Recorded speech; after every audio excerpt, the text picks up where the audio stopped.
Hello guys, welcome to Top Wisdom. Today we're going to do forms of ownership business studies. That is chapter 16. It is chapter 16 business studies grade 12. So you must listen carefully so that you can understand. So take down your paper so that you can write down the key points. Forms of ownership is very straightforward. It's not really difficult, it's very straightforward. And remember, education is a key to success. Nobody can fail this. Nobody can fail business studies. It is very simple and straightforward. So let's get on to it. So currently I'm going to start by explaining each term. I'm going to explain terms. I'm going to say term and definition. So I'm going to explain each term. Let's start. Form of ownership. What is form of ownership? The legal position of business and the way it is owned. Continuity. Continue to exist even if a change of ownership takes place. Example, a member of shareholder dies or retires. Surety, if a person or business accepts liability for debt of another person or business. Securities, shares and bonds issued by a company. Limited liability, losses are limited to amount that the owner invested in the business. Unlimited liability, the owner's personal asset may be seized to pay for debts of the business. Memorandum of Incorporation, which is MOI, the documents that sets out the rights, responsibilities, and duties of the shareholders, directors. Sole trader or sole proprietor. A business is owned and controlled by one person who takes all the decision and responsibility and profits from the business they run. Partnership, an agreement between two or more parties that have agreed to finance and work together in pursuit of common business goals. Partnership is an agreement. It says for itself, it's a partnership. You cannot form a partnership alone. Co-operative society, autonomous association of a persons united voluntarily to meet their common economic social needs. To meet their social needs through a jointly owned democratically controlled enterprise. Company. A company is a legal person who has a capacity and powers to act on its own.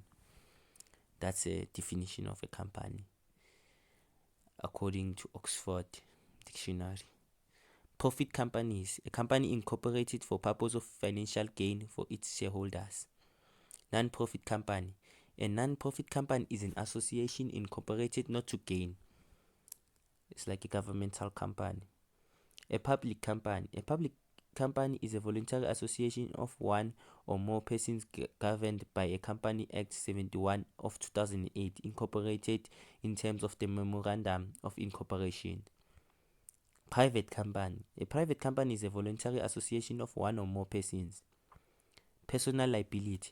A personal liability company is a voluntary association of one or more persons. State-owned company. State-owned company, it is owned by state.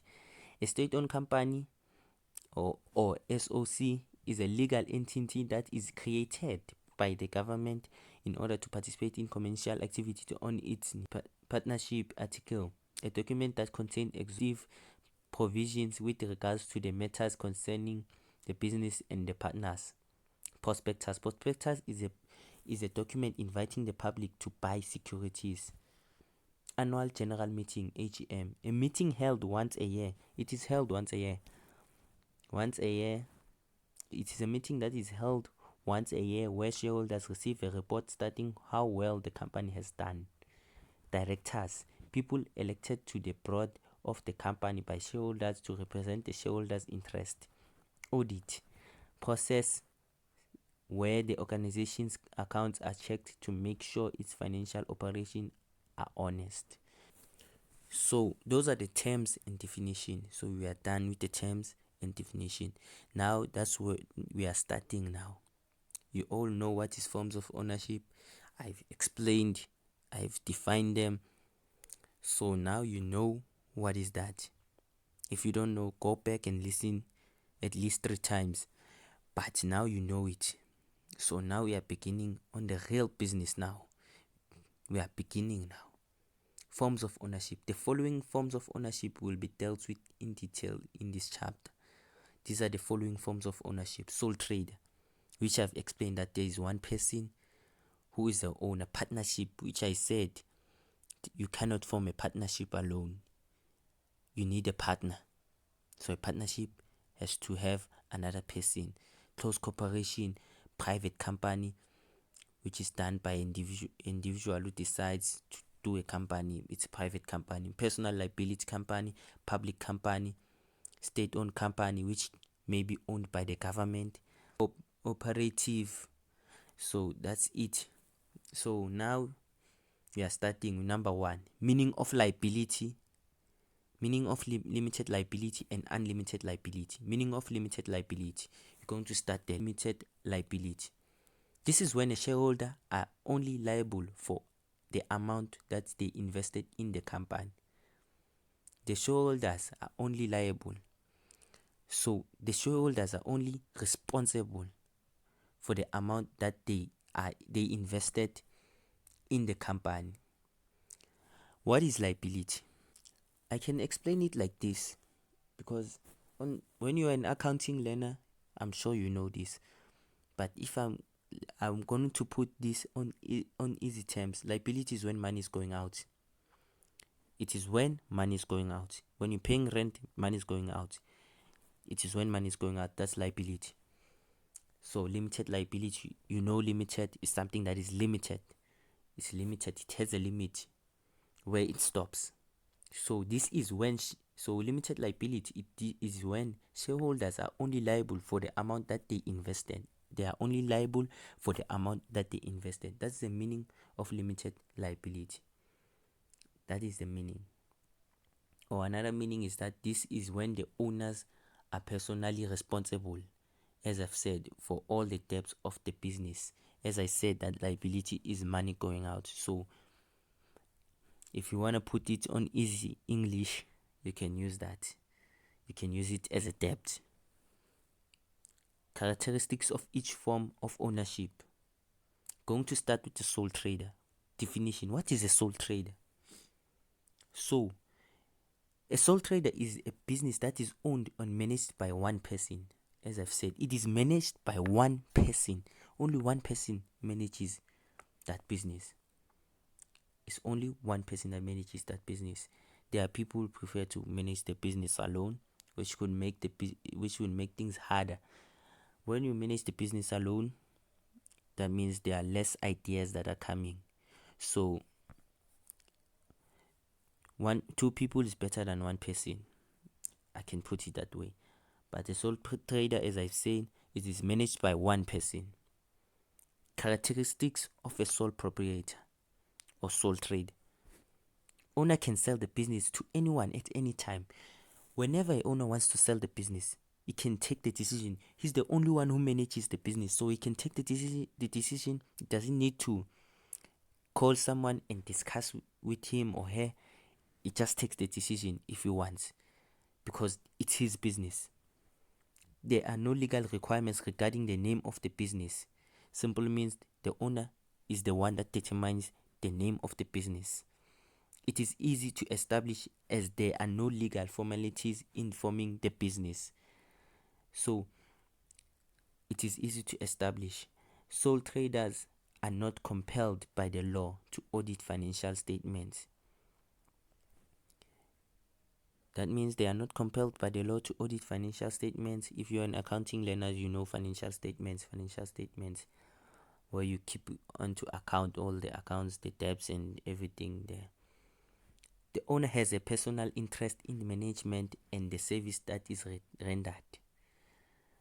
That's it. Those are the characteristics of a sole trader or sole proprietor. These are the easy ones. So I've said the easy ones only, and I don't want to make things complicated, but those are the easy ones. Those are the ones you can use to write exams. And let's not forget, if you manage the business alone, you also provide capital. You provide capital alone. You almost do like everything alone. You provide capital alone. So that's That's what the sole proprietor do. So you provide capital alone from the money that you have in the bank. So we're going to impact of a sole trader. Now we're going to advantages and disadvantages. Advantages. Let's start with advantages. Owner has the freedom to make all decisions. Quick and easy decision can be made. So the advantages is that you can make a decision anytime you want. You can make a decision anytime you want. If I'm the one who owns the store, maybe I sell cookies, I can make a decision to say, okay, I don't sell cookies anymore, I will sell clothes, because I'm the owner of the business, and I did not sign an agreement with somebody else. I'm the one who controls the business.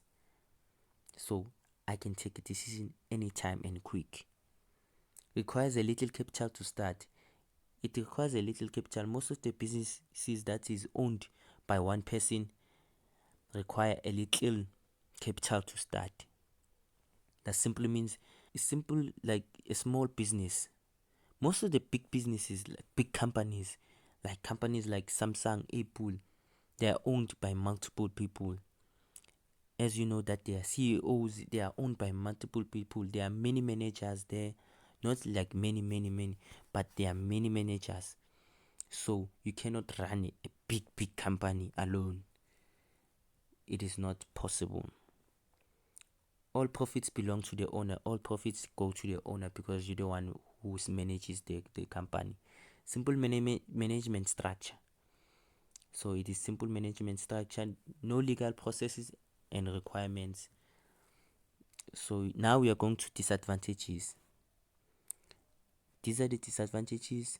Unlimited liability, which means that the owner is personally liable for all the debts and losses suffered by the business.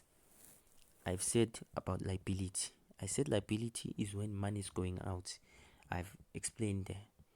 So the owner is responsible for the money, for the debts of the business whenever we get robbed or something happens, or we did not meet the profit margins or everything that has to be met. The owner will take responsibility of covering the debt.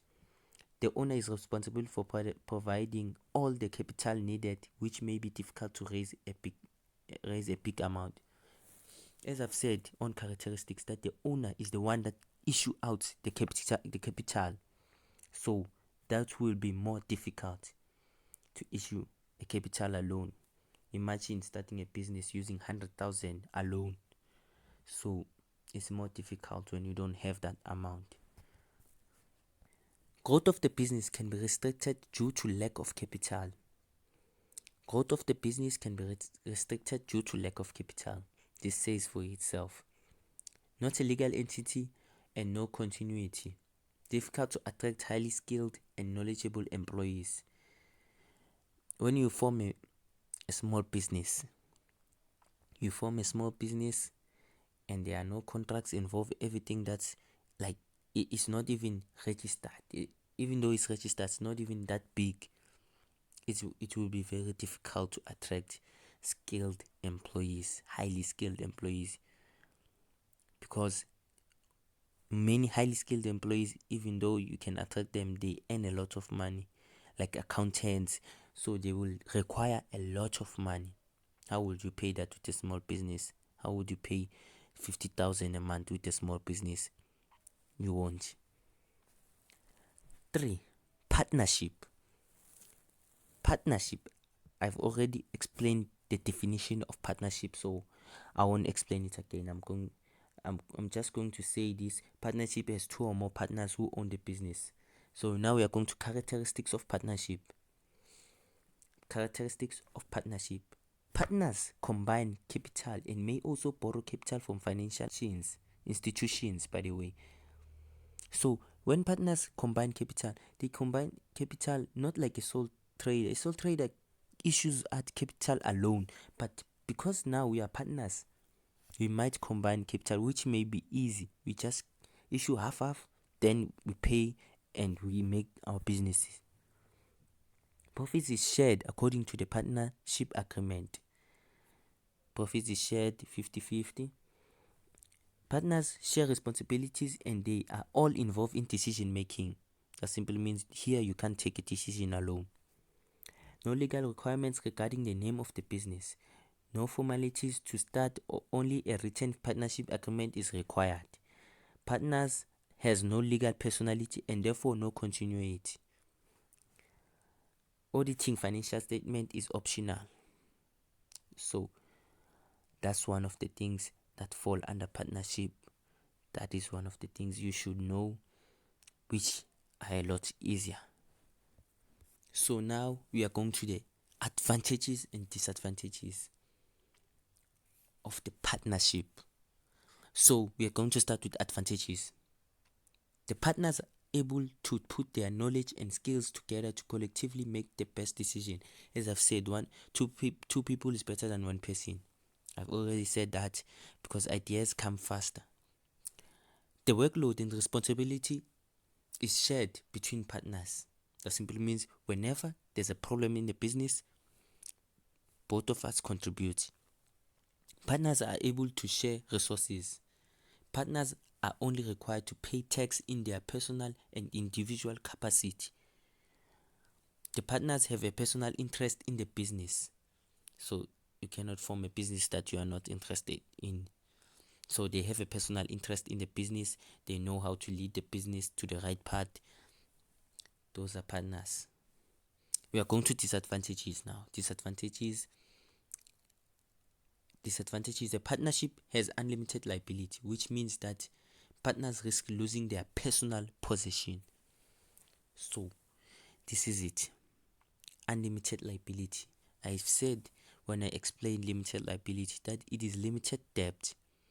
That there is limited debt. So it could be that the business had limited debt. That simply means what happens in a business stays in the business. When it's unlimited, that simply means whenever what affects the business, whenever we're in debt, and even after we sold our business, we can't cover the debt, that simply means we will be affected in our personal possessions. Each business partner is legally responsible for the joint liability of the partnership. Different personalities and options of partners can lead to conflict disagreement. So this is like a friendship. This is like a friendship. Whenever you and your friends you can argue about something in the future, or maybe in the past you have argued about something. Sometimes you don't get along. So this can happen too in a partnership.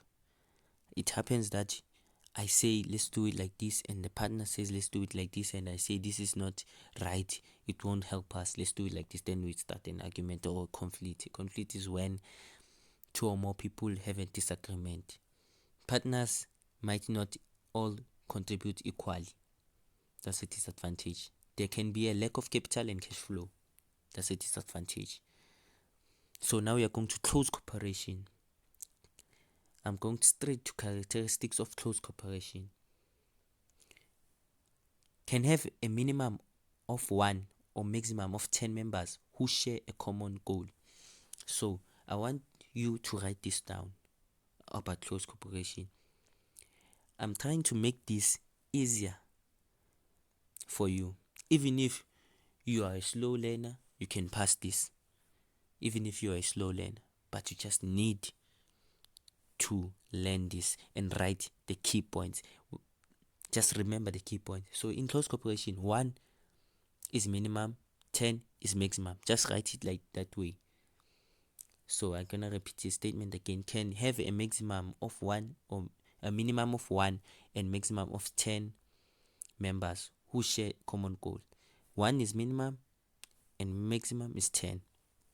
A name must end with the suffix cc. So suffix is cc, close cooperation. The name must end that way. So just write suffix cc. Profits are shared in proportion to the members' interest in the close cooperation, which is cc.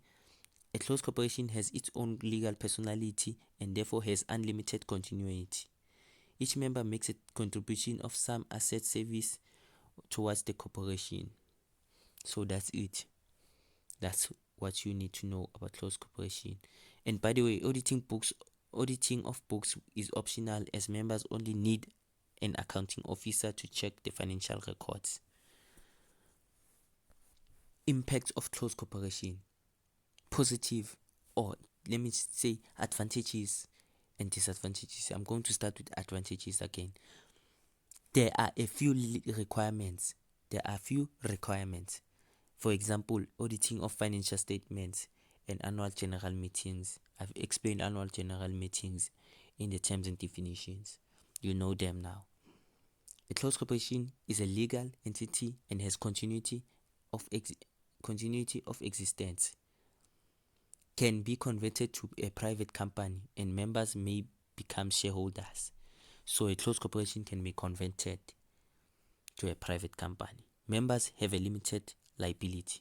I explained limited liability, you know that by now. So I'm going to the disadvantages. Limited growth and expansion, since a CC or closed corporation cannot have more than 10 members. A closed corporation cannot have more than 10 members. Just know that. That's a disadvantage. Cannot have more than, I've said maximum is 10. You know what is maximum. You have learned that in grade 8. A member of closed corporation can be held personally liable for losses of closed corporation if the member is incompetent. Audited financial statements may be required when applying for a loan.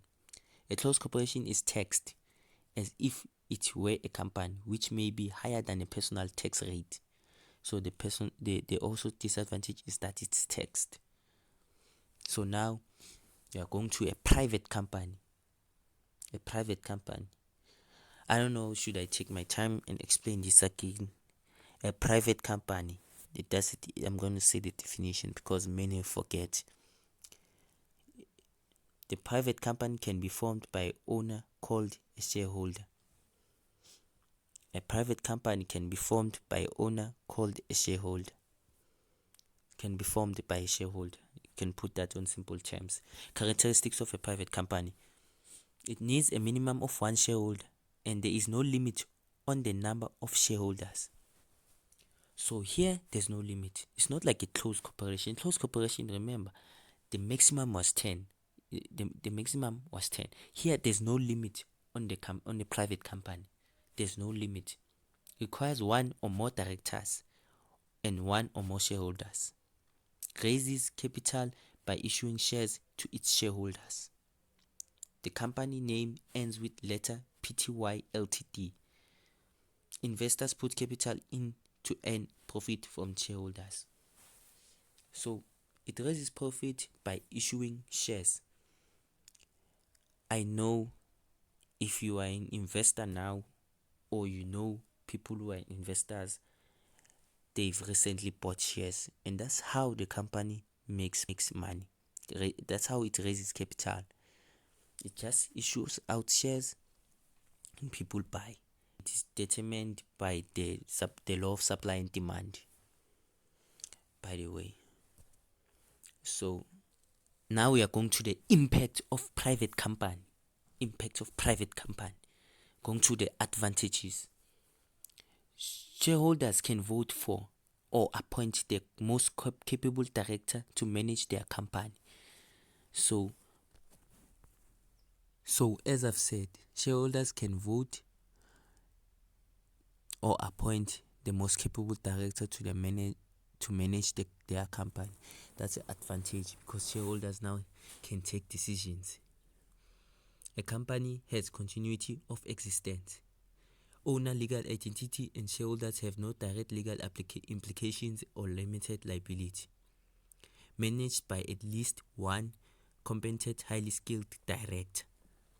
So highly skilled director can manage the company. So that's it. Disadvantages. Requires a lot of capital for establishment. It requires a lot of capital.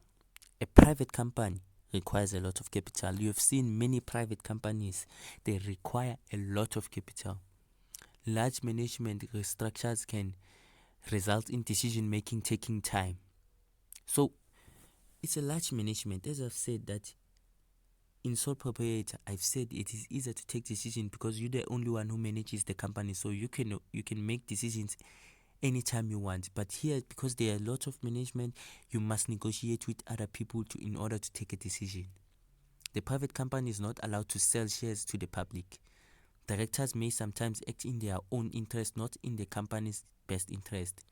So many companies, especially the ones that fail, directors act on their own interest. They don't really care about the company. So annual financial statements must be reviewed by the qualified person, which is an extra expense to the company. So that's it. It's an extra expense to the company. Difficult and expensive to establish as company is subjected to many legal requirements. As I've said, that it requires a lot of capital to start. So it's difficult to establish. I'm just putting it on other terms. So now we are going to personal liability company. Definition. Very similar to a private company, the difference is that the directors of the personal liability company are jointly and severally liable for all the debts and liabilities of the company. So now all of the directors are responsible for the liability and debt of the company. This means that the directors have unlimited liability, as I've explained unlimited liability earlier. Characteristics of personal liability company. The company name must end with letters INC. Directors have unlimited liability. They are jointly liable for the debts of the business even if they are long out of office. So even if the business is at Gauteng and you are at Cape Town, you are responsible for the debts. The memorandum of incorporation should state that it is a personal liability company. They must at least have one director on their board of directors. So something that confuses learners is that other characteristics of the personal liability company are the same as the private company. So watch out. That's why I'm not going to spend much time here, because the impact of personal liability company, advantages and disadvantages. Let me say advantages of the personal liability company are the same as the private company. So I won't spend much time here. And also disadvantages, by the way, except that the directors of the personal liabilities company have unlimited liability. That's the difference. So I'm going to skip over there and go to the public company, straight to the public company. Public company.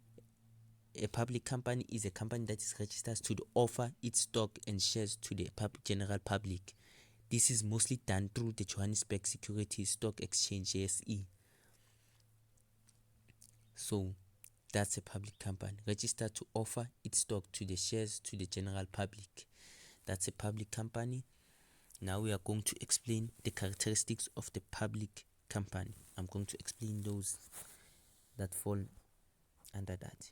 A minimum of one person is required to start a public company. A minimum of one person. A minimum of one person. The company name ends with the letter LTD. Always remember that the company name ends with the letter LTD. This is one of the free marks when you are writing an exam or test. Shareholders have a limited liability. In public company, they have a limited liability. That simply means there's where it ends. Limited liability. Has a legal personality and therefore has unlimited continuity. They have unlimited continuity. Whenever something happens or someone passes away at the company continues.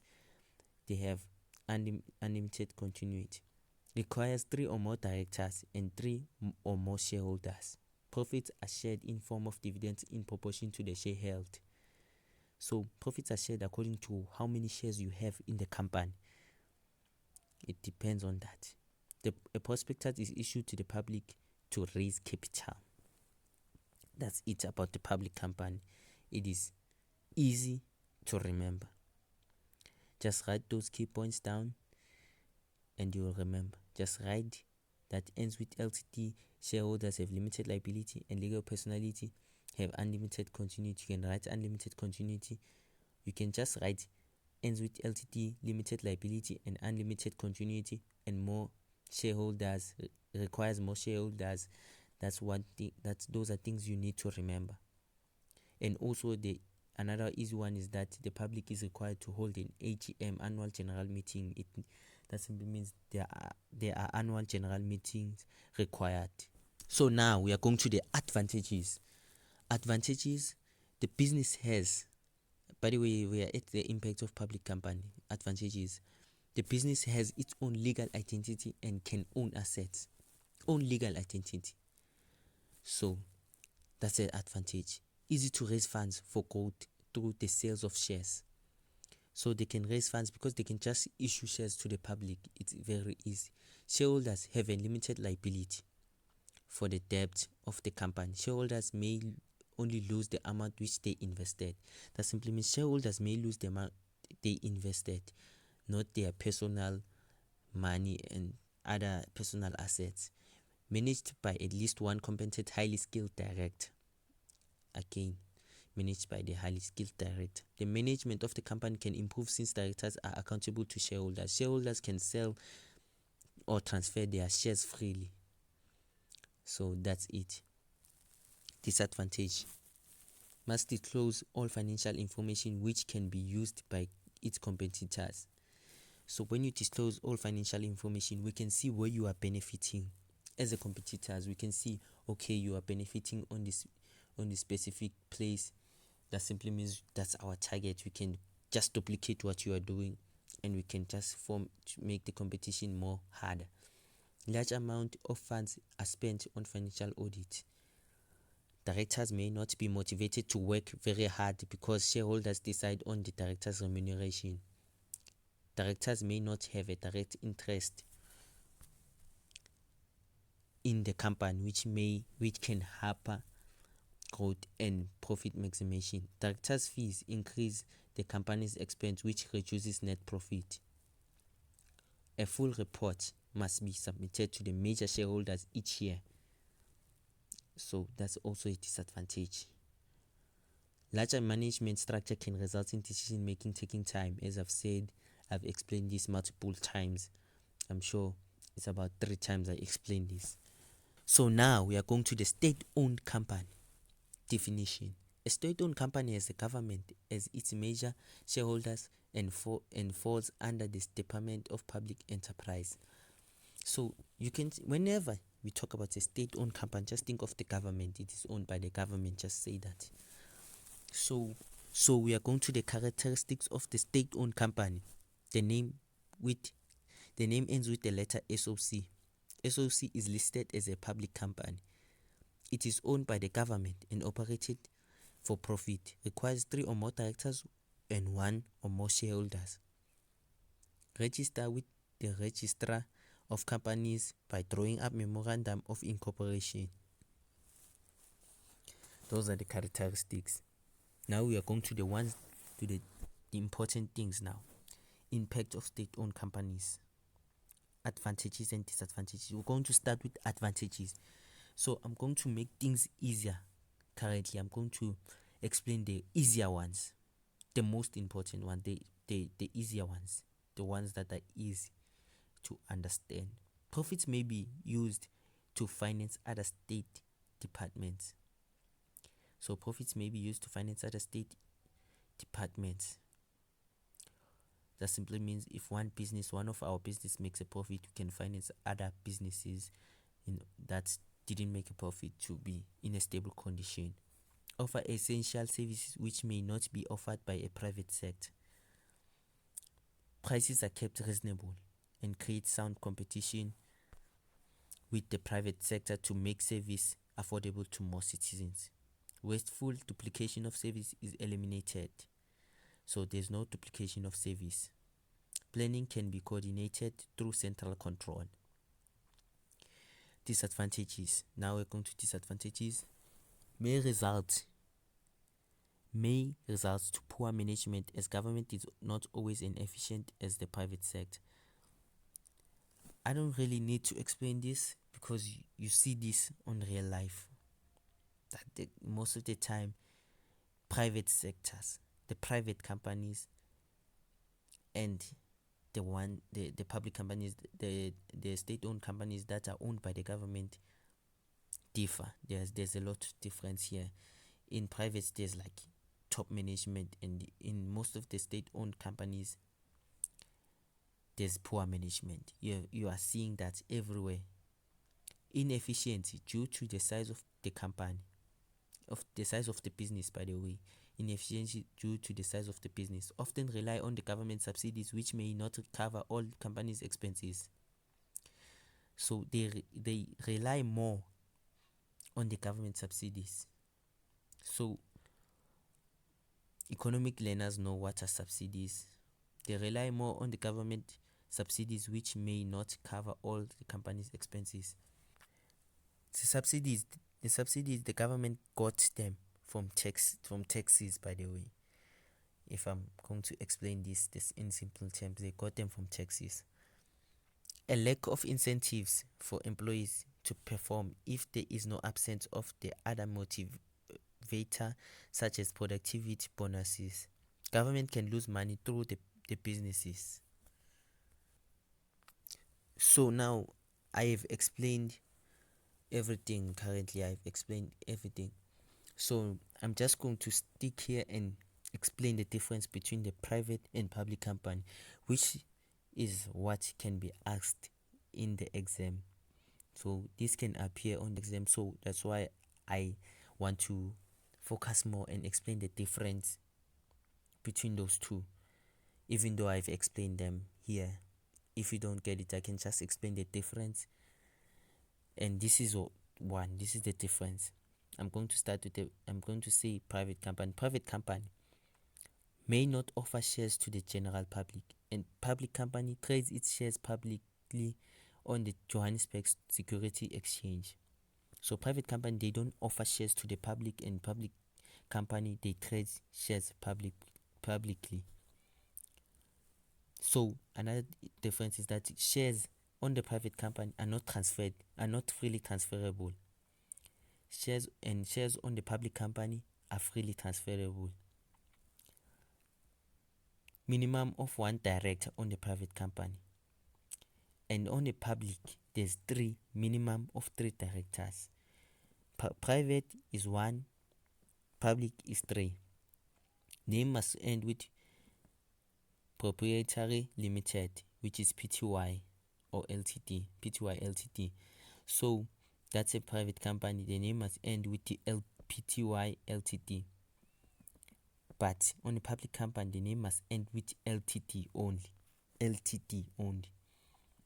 Annual financial statements need not to be audited and published on the private company. An annual financial statement need to be audited and published. On the private, they are not audited and published. On the public, they are audited and published. So that's the difference between those two. So now I'm going to non-profit companies. Definition. A non-profit company, NPO, are not formed with intent to make profit. So they are not formed to make profit. They are not interested to make profit. Most of them, they are owned by the government also. Characteristics of the non-profit companies. The main aim is to provide service and not to make profit. They are funded by donation and foreign funding. The name of the company must end with NPC. All profits must be used for primary objectives of the non-profit company. So the main aim is to provide service, not to make profit. That's the main aim. They are funded by the donations. Remember that they are funded by donations. You can write that down. The name of the company must end with NPC. So those are the characteristics of non-profit companies. Those are the characteristics of non-profit companies. Now we are going to the disadvantages. To the disadvantages and advantages. So these are the impact of non-profit companies. Advantages. Profits are used solely for the primary objectives of the organization. They provide social services to various communities. So that means they're just here to help the community. Donors receive tax deductions. The liabilities of the members is limited. Liability of the members is limited. Has continuity of existence. I've explained this. Can receive grants and financial aid. So now we are going to disadvantages. Need professional assistance to set up this organization. That's a disadvantage. Need professional assistance. Does not generate enough capital to cover their expenses. So another thing that's confusing is that what's the reason to form a business and the expenses are higher than profits?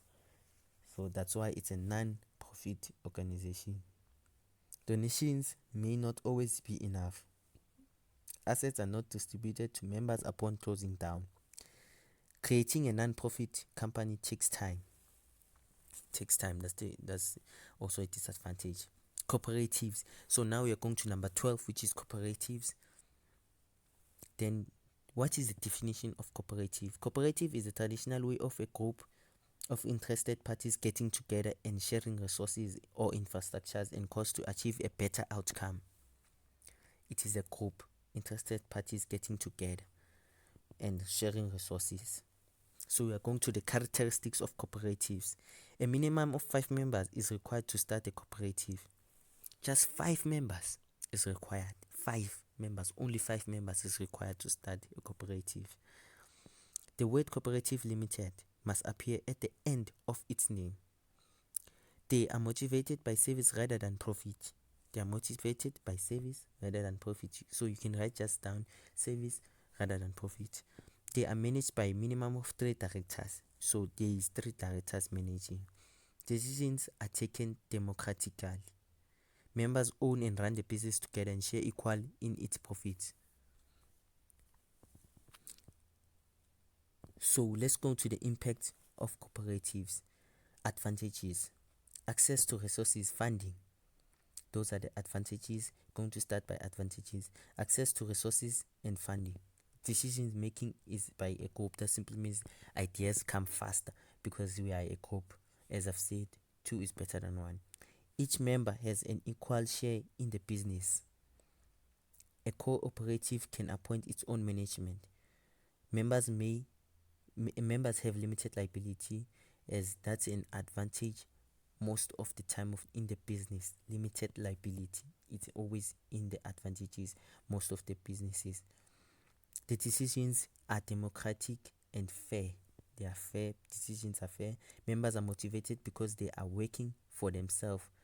So when you are working for yourself, most of the time you become motivated. Decisions are often, this is a disadvantage. Now we are going to the disadvantages. Decisions are often difficult to reach and time consuming because there's a group. Decisions take time. Difficult to grow a cooperative. Very few promotions positions for the staff. It can be difficult to get a loan because their main objective is not always to make a profit. So how would you pay a debt which is a loan without making a profit? It's going to be difficult, of course. The success of cooperative depends on the support of the members. Shares are not freely transferable. So that is a cooperative. Those are the advantages and disadvantages. So this is all about the forms of ownership that you need to know. All you need to know. I hope you have written down the key points. You must write down the key points. Don't forget to watch more videos on grade 12 business studies chapters where we explain the chapters where we explain human resource legislations and more. So watch those videos before you write exams. And don't forget to subscribe and like the video and share the videos to people who might need to watch them. Just click there, the share button, copy link and share to your WhatsApp group so that you can help